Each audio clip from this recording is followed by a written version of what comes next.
जय राधा माधव जय कुंज बिहारी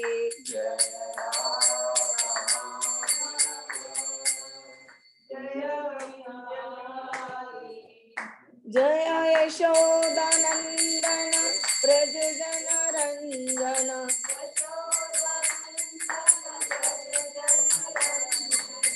यशोदानंदन ब्रज जन रंजन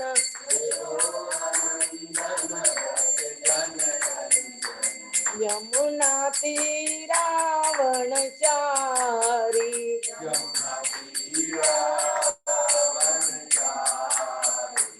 यमुना तीरावनचारी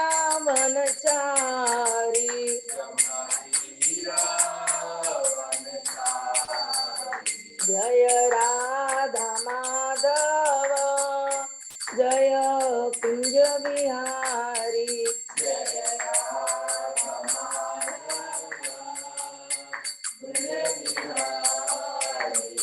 जय राधा माधव जय कुंज बिहारी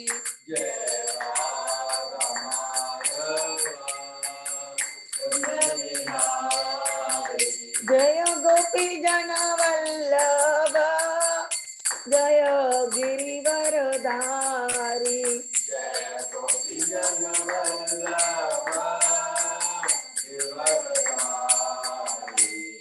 हरे कृष्णा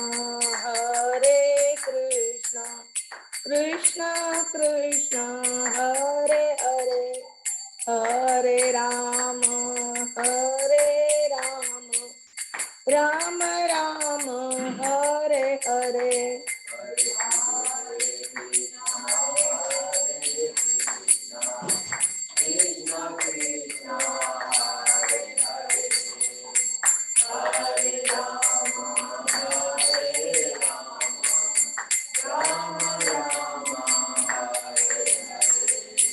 जय जय प्रभुपाद प्रभुपाद प्रभुपाद जय जय प्रभुपाद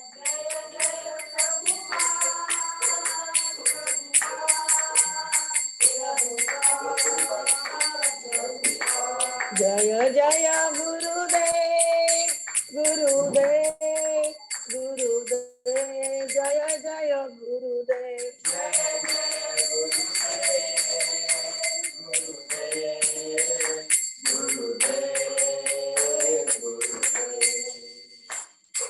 निताय गौर हरि बोल हरि बोल हरि बोल निताय गौर हरि बोल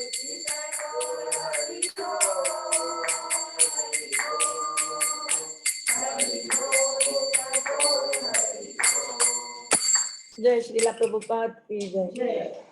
हरे कृष्णा दंडवत प्रणाम सभी भक्तों को, ऑनलाइन ऑफलाइन सभी भक्तों को, जगन्नाथ जी, बलदेव जी, सुभद्रा मैया, सुदर्शन जी, सबको मेरा दंडवत प्रणाम। प्लीज मुझे आप सब लोग आशीर्वाद दे कि मैं कुछ बोल पाऊँ। आज जो हम श्लोक पढ़ने जा रहे हैं वो है भागवतम के पहले स्कंद के तीसरे अध्याय का 41वां श्लोक है, वो हम आज पढ़ने जा रहे हैं।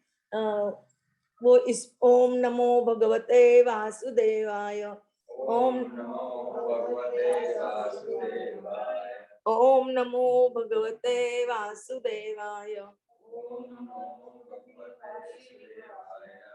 ओम नमो भगवते वासुदेवाय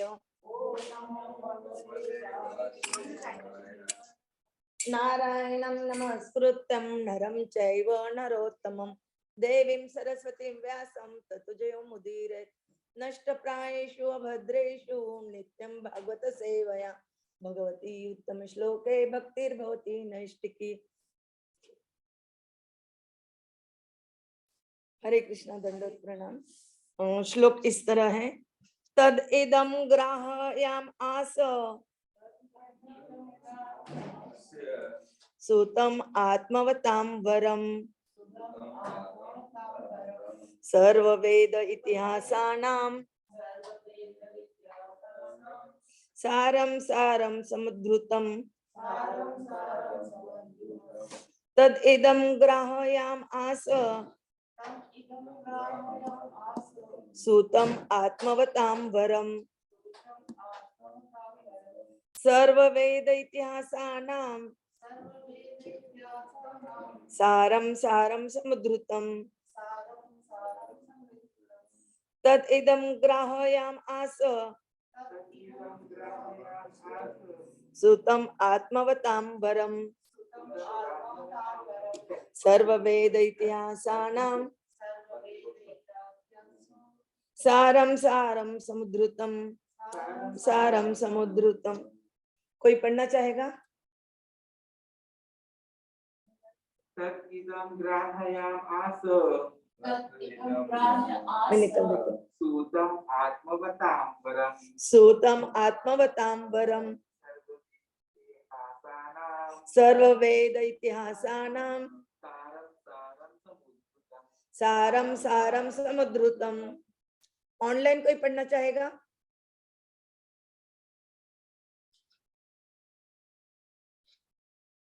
आप पढ़ना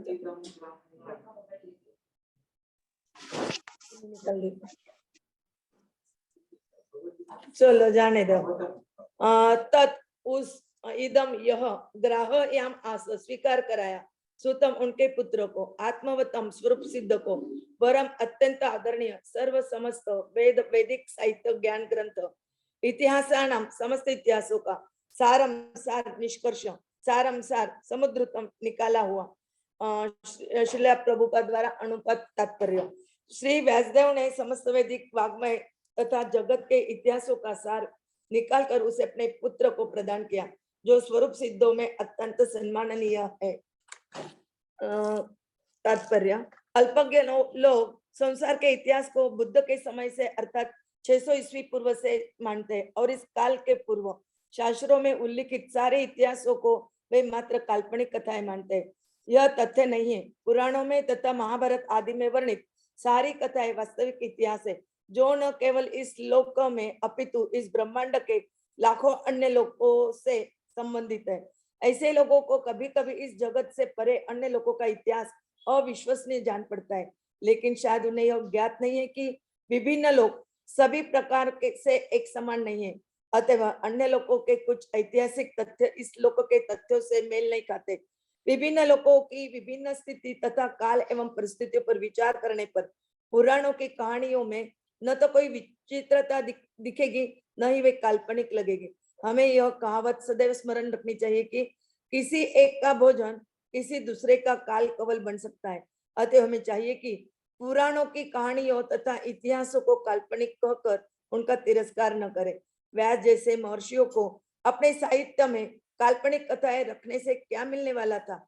श्रीमद् भागवत में विभिन्न लोगों के इतिहासों से चुने हुए ऐतिहासिक तथ्यों का चित्रण किया गया है, इसीलिए समस्त अध्यात्मवादी इसे महापुराण के रूप में स्वीकार करते हैं। इस इतिहासों की विशिष्टता यह है कि ये सब विभिन्न कालों तथा परिवेशों में भगवान की लीलाओं से संबंध है। श्री सुखदेव गोस्वामी स्वरूप सिद्ध व्यक्तियों में सर्वोपरि है और उन्होंने अपने पिता व्यासदेव से इस विषय को ग्रहण किया। श्रील व्यासदेव परम विद्वान है। उन्होंने श्रीमद् भागवत की विषय वस्तु को अत्यंत महत्वपूर्ण समझकर सर्वप्रथम अपने महान पुत्र श्री सुखदेव गोस्वामी को प्रदान किया। इसकी तुलना नवनीत से की गई है। वैदिक वाग्मय मानव ज्ञान का क्षीर समुद्र हो। जिस प्रकार नवनीत दुग्ध का सर्वाधिक स्वादिष्ट सार होता है, उसी तरह यह श्रीमद् भागवत भी है, क्योंकि इसमें भगवान तथा उनके भक्तों के कार्यकलापों के अत्यंत सुस्वादु उपदेशात्मक तथा प्रामाणिक विवरण मिलते हैं। किंतु यदि नास्तिकों तथा व्यवसायी वाचकों से भागवतम सुनी जाए तो जो जन सामान्य के लिए भागवत का व्यापार करते हैं तो उसे कोई लाभ नहीं होता। श्री सुखदेव गोस्वामी को भागवत इसलिए प्रदान की गई थी क्योंकि उन्हें भागवत का व्यापार नहीं करना था, उन्हें इस व्यापार से परिवार का भरण पोषण नहीं करना था। इसलिए श्रीमद् भागवत को सुखदेव के ऐसे प्रतिनिधि से ग्रहण करना चाहिए जो संन्यास आश्रम में हो और जिस पर परिवार का बोझ न हो। दूध सचमुच श्रेष्ठ एवं पोषक होता है, किंतु जब कोई सर्प का स्पर्श कर देता है तो यह पोषक नहीं रह जाता, उल्टे यह मृत्यु का कारण बन जाता है। इसी तरह जो लोग कट्टर वैष्णव परंपरा में नहीं आते उन्हें न तो भागवत का व्यापार करना चाहिए और न अनेक नेताओं श्रोताओं की आध्यात्मिक मृत्यु का कारण बनना चाहिए। भगवत गीता में भगवान कहते हैं कि समस्त वेदों का उद्देश्य उन्हें यानी कृष्ण को जानना है और श्रीमद् भागवतो सच्चित ज्ञान रूप साक्षात श्री कृष्ण है। अतः समस्त वेदों का नवनीत सार है और इसमें श्री कृष्ण से संबंधित समस्त कालों के ऐतिहासिक तथ्य भरे वस्तुतः समस्त इतिहासों का सार है। हरे कृष्ण। ओम अज्ञानतिमिरन्धस्य ज्ञानाञ्जनशलाकया चक्षुरुन्मीलितं येन तस्मै श्री गुरवे नमः। श्री चैतन्य मनोभीष्टं स्थापितं येन भूतले स्वयं रूप कदा मह्यं ददाति स्वपदान्तिकं। वन्दे अहं श्री गुरोः श्रीतपदकमलं श्री गुरून् वैष्णवान् च श्रीरूपं साग्रजातं सहगण रघुनाथान्वितं तं सजीवं साद्वैतं सावधूतं परिजन सहितं कृष्ण चैतन्य देव श्री राधा कृष्ण पदान् सगण ललिता श्री विशाखान्वितां च नमो ओम विष्णुपादाय कृष्ण प्रेष्ठाय भूतले श्रीमते भक्ति वेदांत स्वामिनिति नामिने नमस्ते सरस्वते देवे गौरवाणी प्रचारिणे निर्विशेष शून्यवादी पाश्चात्य देश तारिणे। जय श्री कृष्ण चैतन्य प्रभु नित्यानंद श्री अद्वैत गदाधर श्रीवासादि गौर भक्त वृंद। हरे कृष्ण कृष्ण कृष्ण हरे हरे हरे राम राम राम हरे हरे।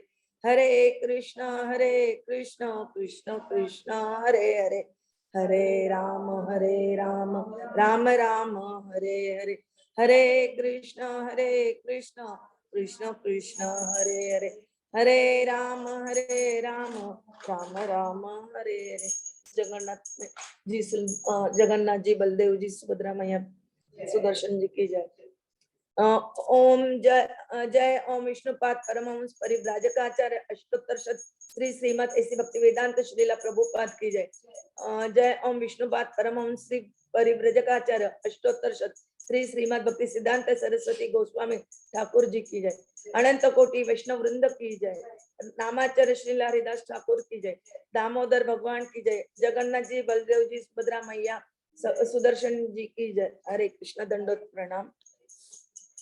अभी तक हमने देखा है कि 22 अवतार का वर्णन आया है। तो सृष्टि आई है, ये जो सृष्टि वो किस प्रकार से हुई वो सृष्टि का वर्णन हमने सुना है। 22 अवतार सुने, उनका उद्देश्य क्या है। उसके बाद मोहिनी अवतार भी हमने देखा है और अब भी उन्होंने कल के श्लोक में हमने देखा कि व्यासदेव जी का अवतार हुआ। व्यासदेव जी का अवतार होने के बाद व्यासदेव जी ने 17 पुराण लिख चुके थे। वे चारों वेदों का उन्होंने यानी एक ही ऋग्वेद था उसके उन्होंने 4 पार्ट बनाए थे, 4 वेद बनाए। और इतना कुछ लिखने के बाद उनको समाधान नहीं था तो उनके गुरु जो थे नारद मुनि उन्होंने आके उन्हें बताया कि आपने ये सब तो कुछ लिखा है लेकिन अपने भगवान की लीलाओं का वर्णन नहीं किया। जब आप भगवान की लीलाओं का वर्णन करोगे तो आपको समाधान मिलेगा, इसलिए आपको भगवान की लीला लिखनी चाहिए। तभी जाके उन्होंने श्रीमद् भागवतम का वर्णन किया, लिखान किया उन्होंने बोला। और गणपति जी ने लिखा, वो कौन से कंडीशन पे लिखा ये हम सब जानते, अभी वो दोबारा हम रिपीट नहीं करेंगे। तो ये लिखने के बाद उन्हें लगा कि अभी इसका सरोवर यानी हम बोलते हैं ना वंशज जो बोलते हैं, अभी ये मैं किसको दूं कि वो आगे लेके चले, वो सोच रहे थे। तो हमें पता है कि उनके जो पुत्र हुए थे उनका नाम था शुभदमणि। और जैसे ही 16 साल माँ के पेट से बाहर निकले और वो तुरंत जंगल की ओर भागे। ना उन्होंने माँ को माँ बोला ना पिता को पिता बोला, और क्योंकि वो विरक्त थे, उन्हें सब मालूम हो गया था भगवान का ज्ञान वगैरह सब ज्ञान में वो परिपूर्ण थे, इसलिए विरक्त थे, उन्हें इस संसार में अटकना नहीं था। तो तपस्या करने जंगल में चले गए। और वो कौन थे? शुभदेव मुनि राधा रानी के अनेक पैरट है यानी पोपट है, शुक है। उन शुकों में से एक शुक ये थे, इन्हें राधा रानी ने बोला था कि आप क्या काम करते थे। वो राधा रानी का संदेश कृष्ण को पहुंचाते थे और कृष्ण का राधा रानी को पहुंचाते थे। इन्हें बोला गया कि आप भौतिक जगत में जाके कुछ लीला करो, बताओ। तब वो नीचे आने लगे तो वो एक पेड़ के नीचे एक पेड़ पे बैठ गए। तो वहां उन्होंने देखा यानी सुना कि शिवजी भगवान पार्वती जी को भागवतम सुना रहे और शिवजी भगवान ने पार्वती मैया को कंडीशन डाली थी कि कोई सुनना आपके अलावा कोई सुनना नहीं चाहिए और मुझे आप हर वक्त ऐसे करना चाहिए। तो माता जी ने बोला हाँ ठीक है। वो बीच में लेकिन उनको नींद लग गई और ये शुक जी ऊपर बैठे थे पोपट शुक के रूप में ऊपर बैठे थे। तो जब माता को नींद लगी तो उन्हें लगा कि अरे ये तो कथा यही बंद पड़ जाएगी, मुझे तो पूरा सुनना है। तब माता पार्वती माता के जगह पे वो हूं करने लगा और जब माता को जाग आई तो माता ने बोला आपने क्या बोला था, इसके आगे बताइए, आपने सुना नहीं? नहीं मैंने नहीं सुना। फिर हूँ कौन कर रहा था? तो उनकी ध्यान ऊपर पेड़ पे गई और फिर वो उनको क्रोध आया और उनके पीछे पीछे गए और तब शुक जाते जाते वैष्णव मुनि के आश्रम में आए। तब उनकी पत्नी वाटिका वो अपने बाल सुखा रही थी, नहाई हुई थी तो बाल सुखा रही थी और उसको बाल पूछते पूछते उसका मुंह आ हो गया तो उसमें उन्होंने प्रवेश कर लिया डर के मारे। और शिव जी भगवान बोलने बोलने लगे नहीं मैं तुझे तो आज मार ही डालूंगा। तो फिर वैष्णव जी बोले क्या हुआ?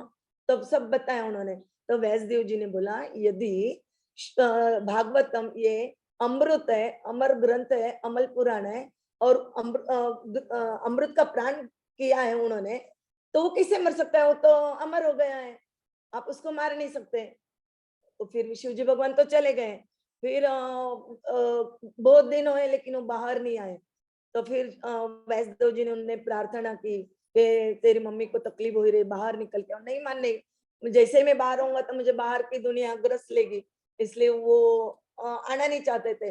जब व्यासदेव जी भगवान ने व्यासदेव जी ने भगवान कृष्ण की प्रार्थना की और जब ये भगवान खुद विष्णु रूप में आए, उन्हें प्रॉमिस किया कि तुम्हें बाहर कोई दुनिया में उसका असर नहीं होगा, बाहर की दुनिया का, आप बाहर आइए। तब जाके वो बाहर आए और तुरंत जंगल में चले गए। ये इतना अपने को तो मालूम है। तो ये श्लोक में क्या आता है कि तद इदम, तद इदम म्हणजे वो ग्राहयाम आस, ये बहुत इंपॉर्टेंट शब्द है। ग्रहण करवाया गया।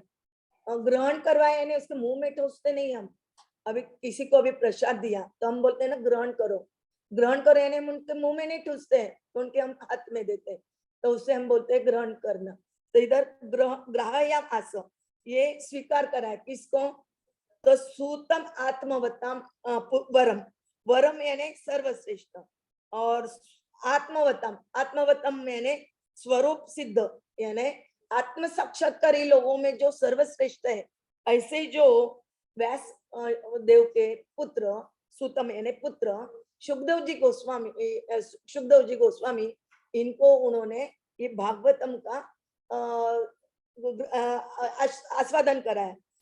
सर्व वेद इतिहासाना, इतिहासों में, समस्त इतिहासों में ये वैदिक ग्रंथ जो है, समस्त इतिहास में जो वैदिक ग्रंथ है, उन सब वैदिक ग्रंथों का सार यानी भागवतम, ये तो हम सबको पता है। और ऐसा सार रूपी ग्रंथ भागवतम, उसका व्यास मुनि ने अपने पुत्र को आस्वादन करा है। लेकिन कैसे? वो तो जंगल चले गए। आप बोलोगे ना कि वो तो जंगल चले गए और उनको कैसे स्वाद चखाया उसका? तो जब उन्होंने लगा व्यास मुनि को लगा कि अभी ये किसे देना चाहिए, ये मेरी धरोहर आगे कौन चलाएगा, तब उन्हें अपने पुत्र का याद आया कि उसके अलावा तो कोई ये आगे बढ़ा नहीं सकता है। तब उन्होंने क्या किया, अपने जो शिष्य थे, दो तीन शिष्यों को उन्होंने जंगल में भेजा, एक एक दो दो श्लोक देके। वो श्लोकों का उन्होंने गायन किया और गलती से उनसे उन्हें सुन लिया सुखदेव मुनि ने। और फिर वो गुहा से बाहर आए और उन्होंने बोला कि ये इतने अच्छे अच्छे श्लोक आपने कहाँ से पठन किए? तो फिर उन्होंने बोला कि पास में ही हमारा व्यासदेव जी का आश्रम है और उन्होंने ऐसे ये दो चार श्लोक है, ये तो ऐसे 18,000 श्लोक है, आप यदि पढ़ना चाहते तो चलो हमारे साथ उनके पास। तब जाके वो अपने पिता के पास आए और पिता ने उन्हें सब ग्रंथ का आस्वादन कराया। अब जैसे अभी समझो, अभी एक पिता होते हैं, उनके 4 बच्चे, चारों बच्चे एक जैसे होते हैं क्या? नहीं। तो वैसे ये ग्रंथ भी अलग अलग है, अलग अलग लोक है। अपने इस ब्रह्मांड में 14 लोक है, तो सब 14 के 14 लोग सेम नहीं है, अलग अलग लेवल पे और अलग अलग जगहों पे है। तो सबके एक जैसी कृति नहीं, चारों पुत्रों के एक जैसा नहीं व्यवहार रहता, वैसे ये भी चार सब लोगों का एक जैसा नहीं रहता। कहीं कुछ अलग है, कहीं कुछ अलग है, किसी में किसी का प्रभाव है। ऐसे बोलते हैं कि अपने पृथ्वी से सूर्य लोग 4,30,00,000 मील दूरी पे है, और उसके आगे 26,000 या 16,000 ऐसा कुछ है। यानी टोटल 9 लाख 9 करोड़ 50 लाख अप्रोक्सीमेटली इतनी दूरी पे चंद्रमा है। और यहाँ विज्ञानी क्या बोलते, विज्ञान क्या बोलते हैं, हम तो चंद्र पे चले गए, वहां कैसे जा सकते हो? उसके पहले तो हमें सूर्य ये करेगा ना, क्योंकि सूर्य पे जब जाना है तो हमें सूर्य में जो परिस्थिति उसके हिसाब से हमें हमारा शरीर चाहिए। हम यदि यहाँ है, हम अभी हिमालय जाए, बद्री नारायण जब जाते हैं हम, तो वहां की ठंड हमें नहीं सहन होती, हमें उस हिसाब से ढलना पड़ता है, तब हम वो सहन कर पाते हैं, तब जाके हमें उसका आनंद हम ले पाते हैं। तो वैसे ही हमें ये जो विभिन्न पुराण है, ये हमें केवल इतिहास है, कल्पित है ऐसे नहीं मानना चाहिए। मैंने अभी एक सुना था कि भगवान ने कुछ 64 ऐसे आइटम दिए हैं, उसमें से 5 आइटम बहुत इंपॉर्टेंट है, और उस 5 में से एक है, वो है श्रीमद् भागवतम। तो ये श्रीमद् भागवतम का हमें दररोज पठन पाठन करना चाहिए, सुनना चाहिए, दूसरों को बताना चाहिए, ताकि हम भी उसमें आगे बढ़ सके। श्रीमद् भागवत में विभिन्न लोगों के इतिहासों को चुने हुए ऐतिहासिक तथ्यों का विवरण किया गया है। चुने हुए श्रीमद् भागवतम में क्या है, भगवान के साथ साथ उनके जो शुद्ध भक्त है, उनकी लीलाओं का उसमें कुट कुट के वर्णन किया गया हुआ है। जैसे अभी प्रहलाद महाराज, ध्रुव महाराज, पृथु महाराज, केवल ऐसे महाराज वगैरह, ये बच्चे बच्चे को हो गया, फिर जाके पृथु महाराज किंग हो गए, केवल इनका ही वर्णन है ऐसा नहीं। तो एनिमल में भी गजेंद्र का वर्णन आता है 8वें स्कंद में। एक गजेंद्र ने जब उसे मगर ने, मगर ही बोलते हैं ना, हाँ, तो उसने उसको पकड़ लिया था उसका पैर, तो कितना 1000 साल तक उनका युद्ध चलते रहा, लेकिन वो अपनी छुटकारा अपने बल पे नहीं कर पाए। लेकिन वैसे देखे तो इतने शक्तिशाली थे वो, यदि वो चलते तो पूरा पर्वत हिलता था, और सब पर्वत पे रहने वाले सब जो एनिमल्स थे वो सब उसको डरते थे। लेकिन अभी इतने से समुद्र के जल में वो मगर ने पकड़ लिया, तो वो अपनी छुटका नहीं कर पाए।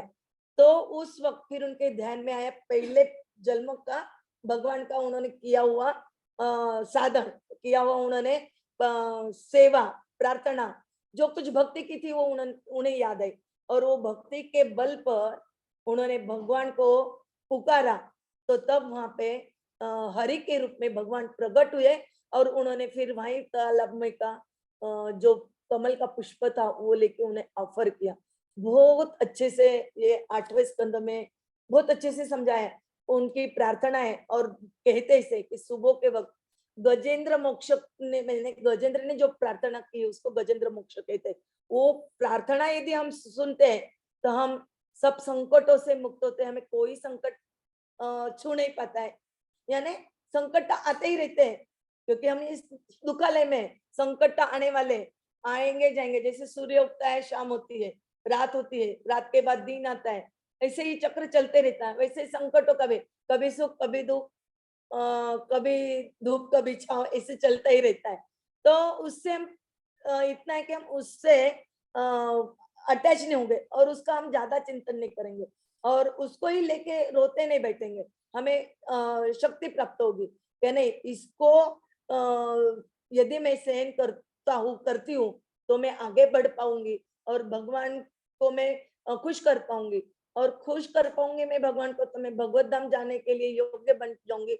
और भगवान की कृपा मेरे पे हो गई, भगवान चाहे तो मुझे अपने धाम ले जा सकते हैं, मैं भगवान के साथ खेलूंगी, भगवान की सेवा करूंगी, परमोच्च आनंद जो बोलते हैं वो परम सुख मुझे प्राप्त होगा। इस तरह हमें भगवान की कथा को कपोल कल्पित नहीं समझना चाहिए।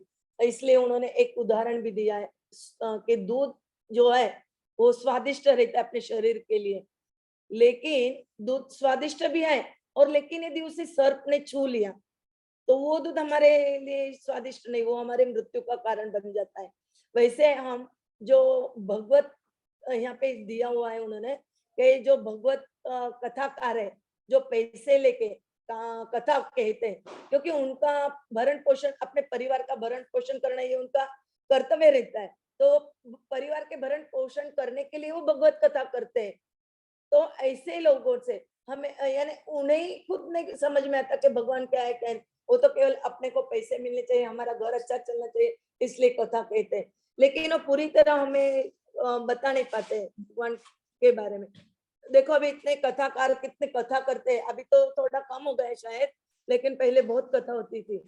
तो लेकिन उस कथा में आप देखोगे कि कभी किसी ने ऐसे नहीं बताया कि आप चाय मत पियो, चार नियमों का, यही चार नियमों का पालन करो, जुआ मत खेलो, प्याज लहसुन मत खाओ, ऐसा कभी नहीं। वो यदि हमें बोलते कि आप कुछ भी करो लेकिन हमारी कथा सुनो, तो वो गलत है। उससे हमारा कुछ भी फायदा होने वाला नहीं, हमारा तो वेस्टेज ऑफ टाइम है, हमारा जिंदगी की उतना टाइम वेस्ट हो गया है, और हम आगे नहीं बढ़ पाएंगे। तो वो लोग उनकी कथा नहीं सुननी चाहिए। हमें केवल जो शुद्ध भक्त है, जो परंपरा में आए, उनके द्वारा ही हमें कथा सुननी चाहिए। और ये शुद्धमणि आत्मवताम थे। आत्मवता म्हणजे आत्म साक्षात्कारी पुरुषों में सर्वश्रेष्ठ। वो सर्वश्रेष्ठ होने के कारण उनके पीछे, उन्होंने तो शादी नहीं की थी, उनके पीछे कोई परिवार नहीं था, इसीलिए उनके मुख से सुनी हुई कथा ये हमें भगवान के मार्ग, भगवान के धाम के मार्ग पे ले जा सकती है। उन्होंने परीक्षित महाराज को ये कथा कब सुनाई, जब परीक्षित महाराज का मालूम हुआ उन्हें कि उन्हें शाप लगाया और 7 दिनों में उनकी मृत्यु होने वाली तक्षक नाग के डसने से। तब उन्होंने क्या किया, इतने राजा होने के बाद, इतना वैभव होने के बाद, क्योंकि पूरी सृष्टि के वो राजा थे, इतना पूरा वैभव होने के बाद उन्होंने क्षण भर में पूरा त्याग करके अपने जन्मेजय नाम के पुत्र को उन्होंने राजा बना दिया। और वो क्या बोलते हैं, नदी के किनारे, गंगा नदी के किनारे जाके बैठ गए। सब कोई क्या बता रहा है, कोई क्या बता रहा है, ये करो, दान करो, पुण्य करो, जप करो, तप करो, लेकिन उनको तो किसी ने कुछ उनका समाधान हो ऐसा किसी ने कुछ नहीं बताया। लेकिन वहां पे पाराशर मुनि थे, व्यासदेव जी थे, व्यासदेव जी के पिताजी पाराशर मुनि थे, बड़े बड़े साधु संत वहां के आके बैठे कि अरे इतने बड़े राजा सब त्याग के नदी किनारे जाके बैठे, मृत्यु का इंतजार कर रहे हो, तभी उनको मृत्यु कैसे होती है वो देखने के लिए सब आके बैठे। तो वैसे ही फिर भगवान ने प्रेरणा दी शुद्ध मुनि को कि जाए।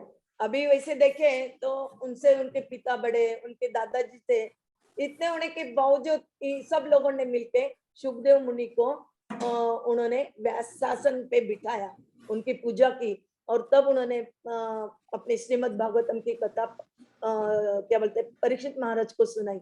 और उनको उन्होंने भय मुक्त करके उन्होंने बोला अभी और आपको कुछ सुनना है। वो उत्सुकता जितने बताते थे उतनी उनकी उत्सुकता बढ़ती जाती थी, और जैसे उनकी उत्सुकता बढ़ती जाती थी शुद्ध मुनि की भी उत्सुकता बढ़ती जाती थी, और उनके मुंह से अमृत निश्रुत हो रहा था, और वो सुनते ही रहते थे। उन्हें ऐसे लग रहा था कि खत्म ही नहीं होना चाहिए। उनको 4 दिन के बाद बोला भी था शुद्ध मुनि ने कि आप कंटिन्यू 4 दिन से सुन रहे हो, आप पानी पी लीजिए।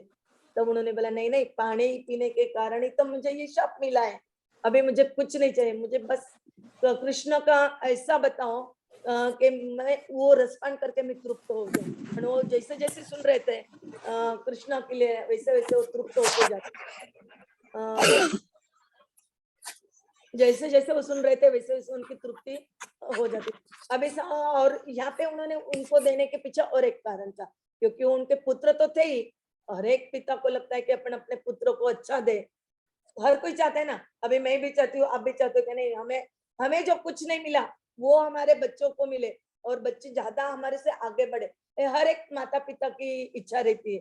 वो उसके लिए देखो, अभी एक व्यक्ति थे, एक व्यक्ति के 4 पुत्र थे, लेकिन उनको चारों पुत्रों का एक दूसरे से जमता नहीं था, वो हमेशा झगड़ा करते थे। तो उनको चिंता थी कि अभी कैसे होगा, ये तो चारों झगड़ रहे हैं, और उनका अंतिम समय आया। तो उन्हें कुछ समझ में नहीं आ रहा था कि और वो चिंता में मरेंगे तो वो उनके घर में कुछ ना कुछ बन के जन्म लेंगे। अभी करे तो क्या करें, फिर उन्हें भगवान ने ही समझो बुद्धि दी होगी। तो उन्होंने हर एक बच्चे को बुलाया, सबको बुला के बोला एक एक लकड़ी लेके आइए। उन्होंने सबने एक एक लकड़ी लाई, उसका गड्ढा बंधा और उनको चारों को बोला कि तोड़ के बताओ। तो कोई भी तोड़ नहीं पाया और उसको अलग अलग करके हर एक को दी, तो हर एक ने तोड़ डाली उसको। तो इस पे से आप क्या समझे बोले, एकता में बोले। तो सब जन मिलके यदि आप रहते हो तो उसको कोई आपको ये नहीं कर सकता, आपको पतित नहीं होना पड़ता है, ना ही आपको कोई भला बुरा कह सकता है। क्योंकि इनको यदि हम अभी एक साथ है, अभी इनको कोई भला बुरा कहे तो ये वो बोलेंगे अरे उनको क्यों बोल रहे इसे, वो तो मेरी गुरु बहन है, इनको क्यों बोल रहे। हम सब मिलके एक साथ रहेंगे तो किसी की हिम्मत नहीं होगी कि हमें फूट पाड़े। वैसे ही हमें सब भगवान के लिए यदि हम करते कि ये जो परिवार हम यहाँ जमते हैं, तो हम सब एक ही परिवार के लोग हैं, हमें सबको एक साथ मिले तो कोई यदि पढ़ते दिख रहा है तो हम उसको खींच के ऊपर भगवत धाम ले जा सकते हैं। और हमारे गुरु तो है ही, हमें शिक्षा देते हैं, वो शिक्षा गुरु भी है, शुद्ध भक्त भी वो भी है। वो भी यदि हम पढ़ते हुए दिखे तो वो भी हमें खींच लेने का प्रयास तो करेंगे ही ना। और ऐसा कहे जाता है कि जब हम गुरु करते हैं यानी दीक्षा ले लेते हैं तो ये गुरु का फर्ज होता है कि हमें भगवत धाम ले जाना है। तो हमें तो मिल गया है कि आज नहीं तो कल हम हमारे गुरु भगवत धाम लेके जाने वाले। अभी इतनी गारंटी कहाँ है, दूसरे कोई जगह है इतनी गारंटी कि हमें गारंटी से कोई भगवत धाम ले जा सके और हमें इस भव सागर से पार कर सके। इस भव सागर